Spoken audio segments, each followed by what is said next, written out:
जोहार नमस्कार।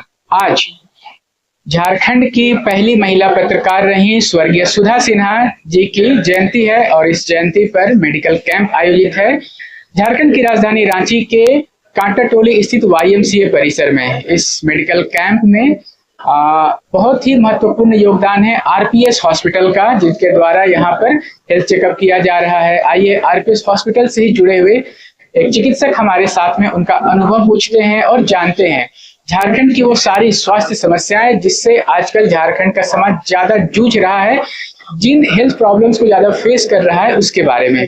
सबसे पहले हमारे चैनल की तरफ से जोहार। आप सबसे पहले बात करेंगे आज के इस मेडिकल हेल्थ कैंप पर। झारखंड की पहली महिला पत्रकार, आप भी काफी जुड़े रहे हैं उनसे, काफी मानती थी आपको, और आज उनकी स्मृति में ये मेडिकल कैंप में आज आप उपस्थित हैं। कोई ऐसी बात जो आप साझा करना चाहेंगे हमारे दर्शकों से? मैं साझा करने की बात ये है कि उनके याद में हम लोग मेडिकल कैंप का आयोजन किए हैं। यहाँ 50 से ज्यादा लोगों का चेकअप हुआ है और कुछ बीमारियां भी सामने आई हैं, जैसे जो लोग चेक नहीं करवाते हैं, जैसे शुगर है, डायबिटीज हो गया, हाइपरटेंशन हो गया, ये सब का अभी कुछ देखने को मिला है कि लोगों को पहले से पता नहीं है, और इस कैंप के माध्यम से उनको एक फायदा हुआ कि उनको पता चला है। अब क्या है कि वो आगे इस पे अपना अवेयर रहेंगे कि हमको ये सब है। और कैंप से एक और ये भी फायदा हुआ है कि जो आसपास के लोग हैं जिनको पास उतना दिखाने के लिए पैसा वैसा नहीं रहता है या एक्सेस नहीं कर पाते हैं मेडिकल फैसिलिटीज, तो वो हम लोग एक कैंप के माध्यम से उनको दे पा रहे हैं और उनको मिला है। कैंप का ये फायदा है। RPS हॉस्पिटल, काफी सारे अस्पताल है राजधानी में, काफी चमक दमक है किसी अस्पताल में तो किसी अस्पताल का बिल्डिंग काफी भव्य है, कहीं डॉक्टर्स की टीम है। तो ऐसे में जब एक आदमी बीमार पड़ता है तो वो कैसे चुने एक सही अस्पताल अपने लिए? क्योंकि आप एक चिकित्सक हैं तो लगभग रांची के सारे अस्पतालों से आपका कभी ना कभी काम के सिलसिले में जुड़ाव रहा है, कहीं आपने काम किया है। तो एक इंसान जब मरीज के तौर पे अपने आप को महसूस करता है या अपने परिजन को, तो एक सही अस्पताल कैसे चुने? ये तो मरीज के लिए बहुत कठिन सवाल है कि मरीज अपने से कैसे चुने, क्योंकि ज्यादातर हम लोगों के यहाँ ये झारखंड में उतना पता नहीं है लोगों को कि कहाँ जाना है कहाँ नहीं जाना है। और इसमें अब सरकार को भी अवेयर करना होगा और हम जैसे डॉक्टर्स को भी लोगों से मिलकर बताना होगा कि आपको कहाँ जाना चाहिए, कब किससे मिलना चाहिए। और इसमें हम लोग ये कर सकते हैं कि ऐसे कैंप लगा के लोगों को अवेयर कर सकते हैं कि आप सही अस्पताल और सही जगह, जैसे आपका सही इलाज, कम खर्च में इलाज या फ्री में इलाज कहाँ हो सकता है, कब आपको कहाँ जाना है, ये सब हम लोगों को ही प्रयास करना होगा। क्योंकि अभी तो ऐसा कोई व्यवस्था नहीं है जो लोगों को ये बताए कि आपको कब कहाँ किससे मिलना चाहिए या कैसी मेडिकल फैसिलिटी असेस करना चाहिए। कहाँ पे सब लोग सरकारी रिम्स पे निर्भर हैं या सदर पे निर्भर हैं, उस वजह से कितने लोग हैं जो प्राइवेट मेडिकल हॉस्पिटल के चक्कर में फंस के कभी कभार कुछ गड़बड़ भी लोग के साथ हो जाता है। तो ऐसे में है कि हम लोगों को अपना ट्रांसपेरेंसी रखना पड़ेगा, कौन हॉस्पिटल्स को भी रखना पड़ेगा, लोगों को बताना पड़ेगा, और इसमें बस वही है कि जागरूक करना पड़ेगा लोगों को। बिल्कुल लीक से हटके सवाल था एक डॉक्टर के लिए, लेकिन बेहद सुलझा और बहुत ही महत्वपूर्ण इनका उत्तर रहा कि एक व्यवस्था बनाने की जरूरत है। जी हाँ दर्शकों, आज अगर आप बीमार पड़ जाते हैं तो अपने लिए अस्पताल चुनना, इस अस्पतालों के भीड़ में सरकारी, प्राइवेट, कई सारे तरह की सुविधाएं की ऑफर करने वाले होर्डिंग्स के बीच में मेरे लिए कौन सा अस्पताल सही होगा, इसके लिए कहीं ना कहीं झारखंड सरकार को एक व्यवस्था बनाने की जरूरत है ताकि लोग इस सवाल के जवाब को अच्छे तरीके से समझ सकें। वापस विषय पर आते हैं। आप एक युवा डॉक्टर हैं और इस झारखंड के बाहर भी और झारखंड में भी कई सारी जगहों पर आपने काम किया है, कई तरह की स्वास्थ्य समस्याओं से जूझते लोगों को देखा है। आज झारखंड का समाज अगर विशेष करके बात करें तो वो कौन सी बीमारियां हैं जो यहाँ के लोगों में ज्यादातर देखने को आती हैं, और फिर हम देंगे कि उसका समाधान कैसे हो सकता है, वो बीमारियां जो आप देख रहे हैं आजकल ज्यादा हो रही। देखिए, झारखंड में बाकी जगहों की तरह ही यहाँ पे सीजनल, मेनली तो सीजनल बीमारियां ही आम है। जैसे अभी रेनी सीजन आ रहा है, वर्षा का सीजन, अब उसमें है कि जो एंडेमिक बीमारियां हैं, जैसे मलेरिया हो गया, टाइफाइड हो गया, डेंगू हो गया, ये सब ज्यादा देखने को मिलता है और मिलेगा भी अभी।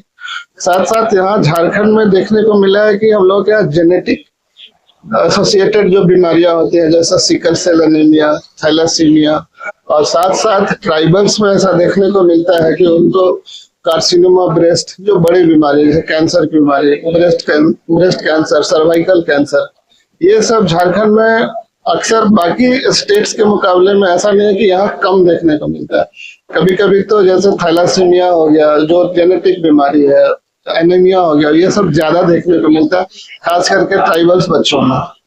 तो इसमें है कि हमें उनको वही फिर से है कि उनको अवेयर करना पड़ेगा। जैसे कुछ एड्स बताना, हम लोगों को कुछ पर्चा पे या पोस्टर पे ये लिख के बताना हो कि आपको अगर इस तरह का कुछ लक्षण आता है तो तुरंत डॉक्टर से मिले, तुरंत हॉस्पिटल जाए, जो सारे लक्षण होते हैं इन बीमारियों के। और बाकी सीजनल बीमारियों के लिए तो बस है, ये तो डॉक्टर्स हर जगह अवेलेबल है। ये अच्छी बात है कि आजकल मेडिकल फैसिलिटीज हर जगह धीरे धीरे ठीक होता जा रहा है, मिल रहा है लोगों को। तो सीजनल बीमारियां उतना सीरियस कंसर्न नहीं है जितना हम लोगों को जो जेनेटिक बीमारियां हो गई और जो कैंसर से रिलेटेड, जैसे झारखंड में ट्राइबल्स औरतों में कैंसर बहुत ज्यादा देखने को मिलता है। मतलब आप सर्वे करोगे कि अगर 10 मरीज मेरा कैंसर का है तो उसमें 6 लोग तो ट्राइबल से मिल जाएगा और 4 लोग मिलेंगे जो नॉन आदिवासी हैं। तो ये सब अगर लोकल बात आप कर रहे हैं तो लोकल झारखंड के लिए ये सब कंसर्न वाली चीज है। Anaemia, thalassemia, cervical cancer, breast cancer, उसके अलावा बच्चों को यहाँ पे एंडेमिक है, मलेरिया एंडेमिक है, अभी डेंगू भी एंडेमिक हो गया है। तो इन सबको हम लोगों को एक टारगेट बना के, टारगेट लेके इसका समाधान निकालना हो कि किस तरह से हम लोग स्क्रीनिंग करें, किस तरह से इन्वेस्टिगेशन करें और इसका इलाज इजीली एक्सेसिबल इलाज कैसे मिल पाए। इसमें हम लोगों को सरकारी और प्राइवेट दोनों हॉस्पिटल्स, जो संस्थाएं हैं, जो सुविधा है, उनको एक सिस्टमिक वे में चलना पड़ेगा। दर्शकों ध्यान से देखिएगा, आपके मतलब का सवाल करने वाला हूँ। डॉक्टर साहब, जैसा कि आपने बताया कि स्थिति और तस्वीर काफी भयानक होती जा रही है। जो कैंसर के पेशेंट्स आपके पास में रोजमर्रा के आपके इस व्यवसाय, ये जो आपका प्रोफेशन है, इसमें मिलते हैं, तो 10 में से 6 यानी लगभग 60% ट्राइबल्स महिलाएं कैंसर इन्फेक्टेड पाई जा रही हैं। तो ये कैंसर इतना कॉमनली, जो कि पहले होता था कि बड़े लोगों को होता था, रेयर होता था, आज घर घर कैंसर होने लगा है। इसके पीछे में कारण क्या कुछ समझ में आता है? जो कैंसर इन्फेक्टेड नहीं है, कैंसर एक्चुअली में वो जेनेटिक होता है, साथ साथ वो अक्वायर्ड भी होता है। अब जेनेटिक और अक्वायर्ड में होता क्या है कि जो हमारे जनरली ट्राइबल्स में अभी भी बहुत सारे, ऐसा नहीं कि सारे ट्राइबल्स जो हैं वो मतलब एक बिलो पॉवर्टी लाइन से ऊपर चले, ऐसा तो है नहीं। अभी भी बहुत बड़ी संख्या में बिलो पॉवर्टी लाइन के नीचे है, बिलो पॉवर्टी लाइन है।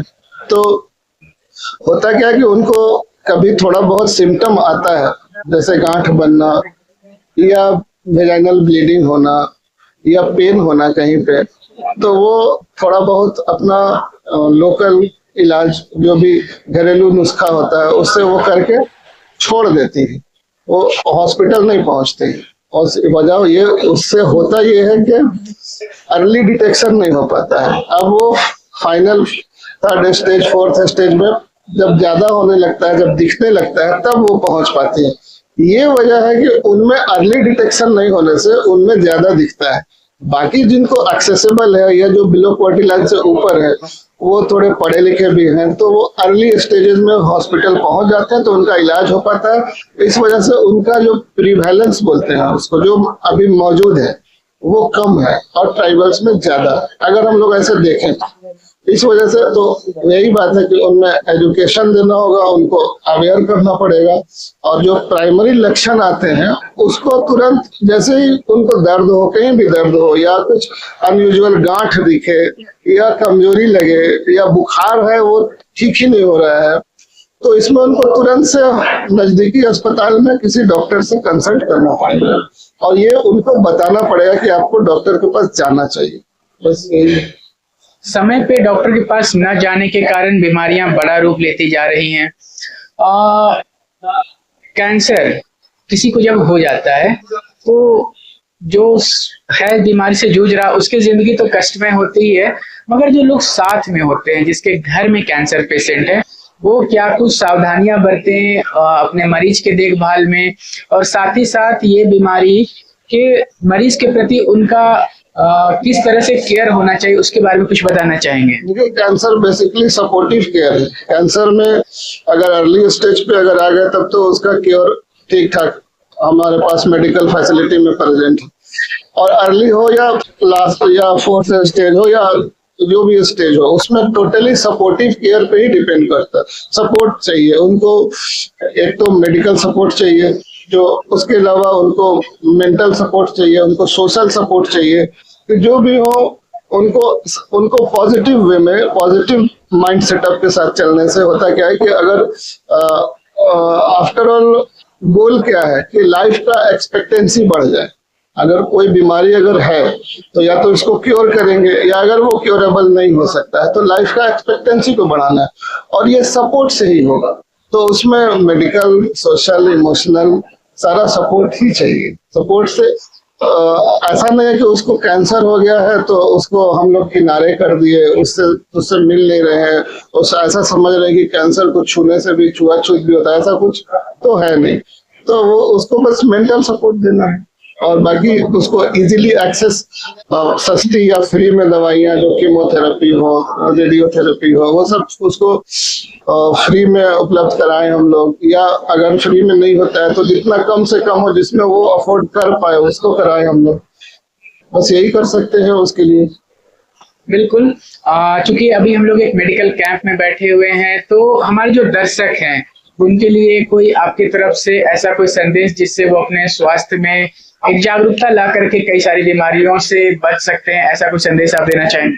हाँ, साफ सफाई रखें, अपने आसपास भी साफ सफाई रखें, हाइजीन मेंटेन करें, हेल्दी खाना खाएं, हेल्दी खाना जितना अवेलेबल है उसके हिसाब से खाएं, और अगल बगल अगर कुछ किसी को कुछ बीमारी दिखाई दे रही है या उसको अनयूजुअल लग रहा है तो तुरंत नोटिफाई करें, उसको बताएं कि हॉस्पिटल जाइए, डॉक्टर के पास जाइए, या खुद कोशिश करें कि हम लेके जाएं। और बस वही है, हाइजीन मेंटेन करना, हेल्थ, नशा का कोई भी चीज है उससे बचना, कोई भी तंबाकू हो या अल्कोहल हो, ये सब का सेवन जो ना खुद करे ना किसी को करने के लिए प्रेरित करे। अगर कोई कर रहा है तो उसको डिमोटिवेट करें कि उससे उसका जो इल इफेक्ट होता है उसको बताएं, उसको इनकरेज करें कि छोड़े। इससे स्वस्थ समाज स्वस्थ रहेगा। धन्यवाद। तो हमने बात की डॉक्टर सरफराज से। डॉक्टर सरफराज आरपीएस हॉस्पिटल में सेवाएं दे रहे हैं। इन्होंने बातों बातों में काफी गहरी बातें की कि अगर आप बीमार पड़ते हैं तो आपको अपना सही अस्पताल चुनना कैसे, ये एक गंभीर सवाल है। इसके लिए झारखंड सरकार को निसंदेह एक पहल करनी चाहिए। कई सारी बीमारियां हैं आज समाज में जिससे हमारा झारखंड जूझ रहा है। कुछ जेनेटिक बीमारियां हैं जिसमें कि थैलीसीमिया हो गया, और भी कई बीमारियां हैं।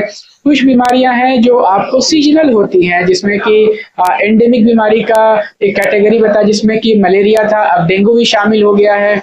और एक बड़ी बीमारी कैंसर जो बहुत तेजी से पैर फैला रहा है, और उसका कारण है हमारे जो ट्राइबल समाज है, जो जनजातीय समाज है, जो आदिवासी समाज है, उसमें लोगों में एक जागरूकता की कमी। वो हर बीमारी का कुछ ना कुछ देश के जुगाड़ से, देसी नुस्खे से समाधान ढूंढते हैं, और कभी कभी इन्हीं छोटे छोटे जो प्रयास हैं जो कि प्रमाणिक प्रयास नहीं होते हैं, इनसे कई बार बीमारियां और समस्याएं बढ़ जाती हैं। तो कोशिश करिए कि कोई बीमारी हो उसका सटीक जांच हो। उसके लिए आप अपने नजदीकी जो अच्छे डॉक्टर्स हैं उनसे जरूर से मिलिए। और इस खबर पर अपनी प्रतिक्रिया हमें बताइएगा जरूर। और अगर आप भी किसी हेल्थ की समस्या से जूझ रहे हैं और कुछ सवाल है आपके जिसका आप जवाब चाहते हैं हमारे साथ बैठे हुए डॉक्टर सरफराज जी से, तो आपके सवाल हम लेंगे अगले सेशन में।